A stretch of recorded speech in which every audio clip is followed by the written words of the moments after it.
So we will move to next topic sir, psoriasis. Psoriasis के बारे में बहुत बात होती है सर। सोरियासिस के बारे में हर कोई बात कर रहा है, आयुर्वेदिक बात कर रहा है, होम्योपैथिक डॉक्टर बात कर रहा है, बहुत बहुत तरह के लोग बात कर रहे हैं सर। सोरियासिस क्या है और इस किस कारण से होती है, कैसे डायग्नोज होती है और कैसे इसका ट्रीटमेंट है? देखो, सोरियासिस भी एक तरीके से ऑटोइम्यून बीमारी ही है। जैसे हमारी इम्यूनिटी थी, उसमें विटिलिगो में क्या दिक्कत थी, कलर के सेल्स को डिस्ट्रॉय करने लगा था। सोरियासिस में क्या है, वो इन्फ्लेमेशन जो है हमारे जो इम्यूनिटी वाले सेल्स हैं, वो थोड़ा सा गलत काम करके स्किन को बोल रही है कि तुम ज़्यादा स्किन बनाओ और जल्दी बनाओ। कि नॉर्मली क्या होता है, स्किन धीरे धीरे बनती है, 1 महीने में नीचे से ऊपर के लिए तक पूरी बनती है। सोरियासिस में कुछ ऐसे चेंजेस हुए हैं बॉडी के अंदर कि वो स्किन जल्दी जल्दी बन रही है। तो इसलिए आप देखोगे जो सोरियासिस के पैचेस होते हैं वो स्किन से थोड़े उठे हुए होते हैं, लाल होते हैं और थोड़ी पपड़ी की तरह निकलते रहते हैं। तो उसमें मेन दिक्कत ये है कि बॉडी के अंदर से वो इम्यूनिटी है, उसने थोड़ा गलत संदेश दिया है शरीर को कि आप थोड़ा ऐसे काम करो। अब सोरियासिस बहुत टाइप की हो सकती है कि डिपेंडिंग ऑन बॉडी के कहाँ पे है। अधिकतर तो स्किन पे होती है, हाथों पे, पैरों पे, पीठों पे, कई लोग के नाखूनों में होती है, कई लोग के बालों में होता है, मोटे मोटे पैचेस बन जाते हैं, और कई लोग को जॉइंट पेन भी होने लगता है, ऐसे जोड़ों में दर्द होता है, वो भी सोरियासिस की वजह से हो सकता है। सोरियाटिक आर्थराइटिस, हाँ, जिसको हम बोलते हैं, वो भी इसी से होता है। सो अगेन ये रोग प्रतिरोधक क्षमता जिसमें गलत तरीके से काम कर रही है और ज्यादा से ज्यादा स्किन बनाने के लिए आपको इन्वॉल्व कर रही है। ठीक है sir, so what is the diagnosis? तो इसमें भी यही है कि कई मोस्टली तो इसमें भी देख के डायग्नोसिस हो जाती है, हमें टेस्टों की जरूरत नहीं पड़ती कि हमने देखा, कभी कभी कुछ थोड़ा बहुत टेस्ट करते हैं, डर्मास्कोपी बताया हमने, या फिर अगर कभी डाउट होता है कि बहुत कंफ्यूजन है कि वो डाउट हो रहा है एलर्जी तो नहीं है, फंगल तो नहीं है, तो इसमें कभी कभी स्किन बायोप्सी की जाती है, जिसमें स्किन का थोड़ा सा टुकड़ा निकालते हैं और फिर लैब में जांच के लिए भेजते हैं, जिससे कंफर्म हो जाता है। बट आमतौर पर प्रैक्टिकली मोस्टली बिना टेस्ट के भी डायग्नोस हो जाता है। बिना टेस्ट के भी सोरियासिस को डायग्नोस किया जा सकता है, लेकिन टेस्ट कराने पड़ते हैं दवाइयों के लिए, कि हमें जो दवाइयाँ स्टार्ट करनी होंगी उनको देने से कोई साइड इफेक्ट तो नहीं होगा, उनके लिए मोस्टली में टेस्ट कराने पड़ते हैं। तो इसकी सर दवाइयाँ कौन कौन सी हैं? स्टेरॉइड? हाँ, इसमें स्टेरॉइड बिल्कुल नहीं देने दिया जाता, क्योंकि सोरियासिस स्टेरॉइड देने से बढ़ जाता है। मेरा मतलब खाने के स्टेरॉइड से है।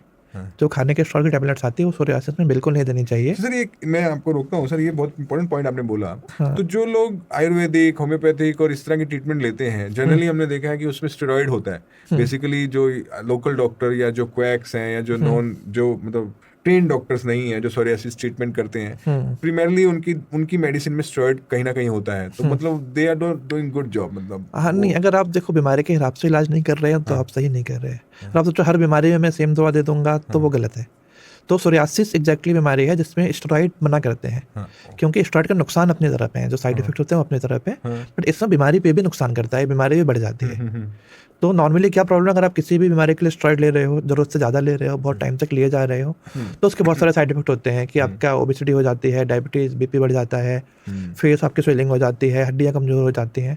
तो वो साइड इफेक्ट तो हैं कि अगर आप बिना कंट्रोल के, बिना जरूरत के लंबे टाइम तक ले रहे हो तो वो साइड इफेक्ट तो हैं। सोरियासिस में सोरियासिस भी बढ़ जाती है, तो इसलिए सोरियासिस में तो नहीं ही लेना चाहिए। तो what is the other treatment? तो बाकी डिपेंड करता है फिर तक की बीमारी कितनी ज़्यादा है। अगर 1-2 पैच हैं, थोड़े बहुत हैं, आप कुछ नहीं करना चाहो तो इसमें भी ठीक है।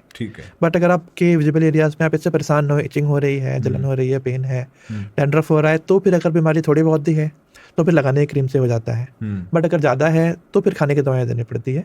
तो कुछ इम्यूनोसप्रेसेंट्स आते हैं दवाइयाँ, मेथोट्रेक्सेट, साइक्लोस्पोरिन, एसिट्रेटिन, जो इम्यूनिटी को थोड़ा सा कम करती हैं, बट स्टेरॉइड ज़्यादा साइड इफेक्ट नहीं करवाती। सर ये भी सर फैलती नहीं है? हाँ, ये भी ऑटोइम्यून बीमारी है तो छूने से नहीं फैलेगी। पर सर इसका मतलब इसको मैनेज किया जा सकता है, कभी क्योर नहीं किया? अब दिक्कत ये है, जितनी भी ऑटोइम्यून बीमारियां हैं जो शरीर के अंदर से हो रही हैं, उसका मोस्टली ये होता है कि आप मैनेज कर सकते हो, बट अंदर से आपकी इम्यूनिटी कैसे काम कर रही है उस पर डिपेंड करेगा।